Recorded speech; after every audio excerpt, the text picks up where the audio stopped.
Buen día, amados hermanos, espero que se encuentren muy bien. Tengo el gusto de saludarlos en este día donde comenzamos con una nueva serie de devocionales diarios. Y esta serie, mi hermano, lleva por nombre Un amor que no se rinde y estará basada en el libro del profeta Oseas. Durante las siguientes semanas, mi hermano, estaremos hablando acerca del mensaje que profetizó Oseas para el pueblo de Israel. Y veremos cómo sigue siendo vigente para nuestros días. Y vamos a ser desafiados y llamados a dedicar nuestra vida por completo a Dios, a volvernos a Dios como tanto a nivel iglesia como a nivel personal. Y estaremos hablando del amor de nuestro Dios, que es un amor inagotable, un amor que no se rinde. Y hoy, mi hermano, como es el primer devocional o el día 1, estaremos dando una breve introducción para que podamos nosotros entender un poco mejor el desarrollo de los siguientes devocionales. Y me gustaría empezar por el nombre. Oseas, mi hermano, es el primero de los famosos ya conocidos profetas menores. Ya habíamos hablado que no son profetas menores porque tengan menor autoridad o porque no sean tan inspirados, no, simplemente son menores por la cantidad de capítulos, que tiene en los libros. Oseas consta de 14 capítulos, son bastantes, pero no son tantos como Isaías, Jeremías o Lamentaciones. Por eso se le considera un profeta menor. Ahora, ¿qué significa Oseas? El nombre de este profeta significa salvación.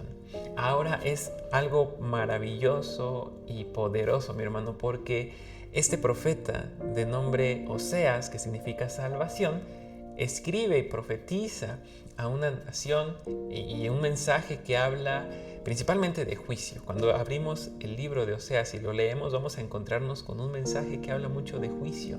Pero el propósito final de Dios es el rescate de su pueblo o la salvación de su pueblo.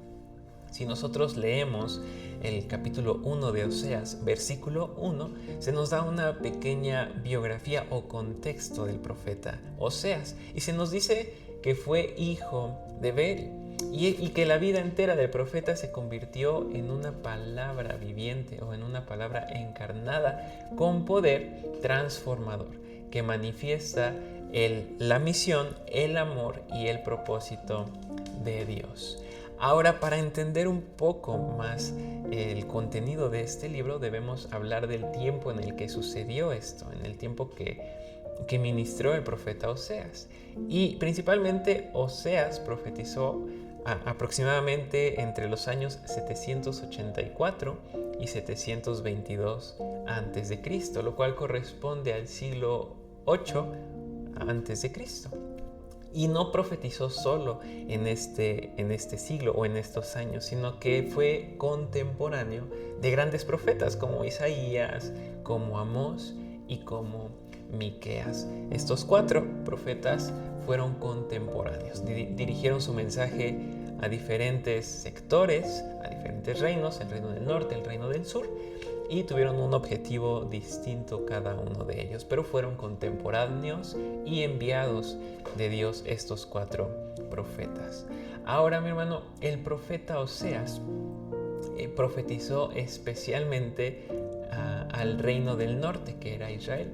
Recuerde que en el tiempo de Saúl, David y Salomón, Israel permaneció unido como una nación unida o el reino unido. Pero después del reinado de Salomón, el pueblo se divide en dos, o la nación se divide en dos, quedando en el reino del norte, que es Israel, y el reino del sur, que es Judá. Y Oseas dedica su mensaje principalmente al reino del norte. Y durante este momento en el que Oseas profetiza, estaba reinando el rey Jeroboam II. Esto es muy importante porque a nosotros consultar tanto los datos bíblicos como los datos históricos, vamos a ver que en el reinado de Jeroboam II, Israel vivió su época dorada, una época que no vivían desde los tiempos de Salomón, con una prosperidad, riqueza y seguridad que no veían desde hace muchísimo tiempo. Por eso se le conoce como la época dorada del reino del norte. ¿Y qué tenían en esta época dorada? Tenían principalmente prosperidad económica, tenían muchas riquezas, habían sido bendecidos en gran forma, no por sus obras, sino por misericordia de Dios. Tenían eso, prosperidad económica, también tenían prosperidad terrenal, porque habían recuperado territorios que Siria les había quitado anteriormente, y ellos ya lo habían recuperado esos territorios y se habían extendido. El reino del norte se había extendido un poco más. No solamente tenían prosperidad económica, territorial, sino que también tenían seguridad militar. Era algo que no veían desde los tiempos del reinado con Salomón, como le menciono. Pero a pesar de ser prósperos, a pesar de tener mucha prosperidad económica, era algo que estaba relegado solamente a la alta sociedad, mientras que la injusticia social y la impiedad seguían presentes en el resto de la nación. Ahora, normalmente cuando hablamos de Oseas, se critica mucho las fallas del reino del norte, del reino de Israel. Pero ¿en qué falló especialmente el reino de Israel? Bueno, la Biblia nos enseña que Israel fue infiel en dos maneras principales. La primera es que ellos fueron idólatras. Ellos, como reino, abandonaron a Dios, al Dios vivo, por Baal y también por otros ídolos a los cuales les atribuían las bendiciones que tenían. A esos falsos dioses, a Baal y a los otros ídolos, les atribuían la prosperidad económica, la prosperidad territorial y la seguridad militar, cuando la realidad es que Dios era quien les brindaba eso, no como recompensa, sino por pura misericordia y gracia. Era lo que Dios les daba. Ahora, también el pueblo falló en esto, fue infiel porque tenían otros dioses, pero también hicieron algo que es terrible, que es intentaron hacer un sincretismo. ¿Esto qué es? Bueno, mezclaban cosas de religiones. Por ejemplo, mezclaban el culto a Jehová con ritos paganos, lo cual es algo inaceptable. Fueron infieles espiritualmente, fueron idólatras. Y no solo fallaron en eso, sino que también la Biblia nos habla de que ellos fueron infieles porque colapsaron moral y socialmente. Ellos tenían una falta de conocimiento de Dios, pero no era una falta de conocimiento intelectual, sino más bien una falta de relación y obediencia. Y esto, mi hermano, derivó en una sociedad llena de perjurio, asesinato, robo y adulterio, donde el derramamiento de sangre era constante y parte del día a día del reino del norte. En resumen, mi hermano, Israel se volvió soberbio por su prosperidad y olvidó que su verdadera raíz y sustento era Jehová. Ahora, mi hermano, lo que Oseas nos dice sobre ser hijos de Dios es muy impactante, porque en lugar de mirar solamente el pecado de Israel, que es lo que a veces vemos cuando leemos este libro, cuando realmente lo analizamos en oración y realmente estudiamos lo que vemos ahí, vamos a entender que hay verdades eternas que nos enseña este libro y verdades sobre nuestra relación con Dios.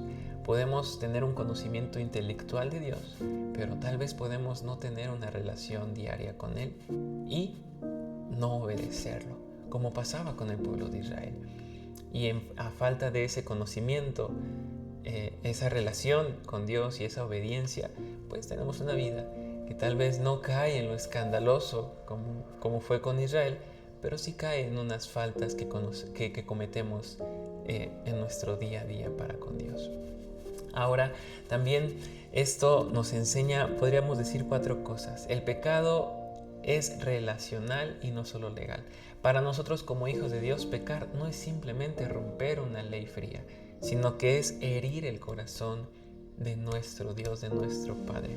Oseas, mi hermano, nos muestra que Dios decidió asumir el dolor de nuestra infidelidad de una manera empática y nos buscó y nos redimió.